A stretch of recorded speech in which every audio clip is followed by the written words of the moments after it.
Hello বন্ধুরা, আসসালামু আলাইকুম। আমরা যারা টেন্ডার রাউটার ইউজ করি অনেক সময় দেখা যায় যে আমরা আমাদের কোনো ফ্রেন্ডের বা কারো যদি আমরা কানেকশন দিয়ে থাকি, সেক্ষেত্রে আমাদের অনেক সময় লাইনটা আমরা চাই যে লিমিট করে দেবো। আমরা অনেকে দেখা যায় যে অনেক পরিমাণ ডাটা ইউজ করে, তো আমরা সেক্ষেত্রে অনেক আমাদের সমস্যা হয়। তো আমরা চাইলে খুব সহজেই কিন্তু আমরা যাদের লাইন দেবো আর কি, তাদের ডাটাটা কিন্তু লিমিট করে দিতে পারি।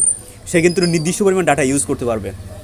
মনে করেন আপনি তার যদি লিমিট করে দিয়ে থাকেন যে তার সেকেন্ডে কী পরিমাণ ডাটা সে খরচ করতে পারবে, তাহলে কিন্তু আপনার আর কোনো প্রবলেম হবে না। আপনি কিন্তু খুব সহজেই আপনার রাউটারটি কিন্তু ইউজ করতে পারেন এবং খুব স্মুথলি।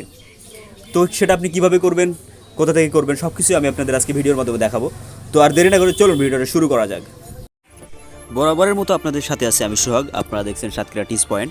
তো আপনি যদি আমাদের চ্যানেলে নতুন হয়ে থাকেন, অবশ্যই চ্যানেলটি সাবস্ক্রাইব করবেন। আর থ্যাংক ইউ সো মাচ যদি অলরেডি সাবস্ক্রাইব করে থাকেন। তো টেন্ডার রাউটারের ডাটা লিমিট করে দেওয়ার জন্য আপনাকে যেটা করতে হবে, আপনাকে যে কোনো একটা ব্রাউজার সিলেক্ট করতে হবে। তো আমি গুগল ক্রোম ব্রাউজারটা ব্যবহার করছি।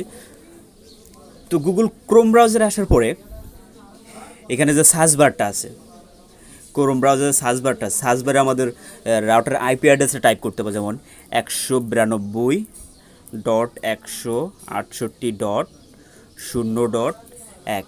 এটা টাইপ করে আমরা এন্টার করব। তো টেন্ডার রাউটারের ডাটা লিমিট করে দেওয়ার জন্য আপনাকে যেটা করতে হবে, আপনাকে যে কোনো একটা ব্রাউজার সিলেক্ট করতে হবে।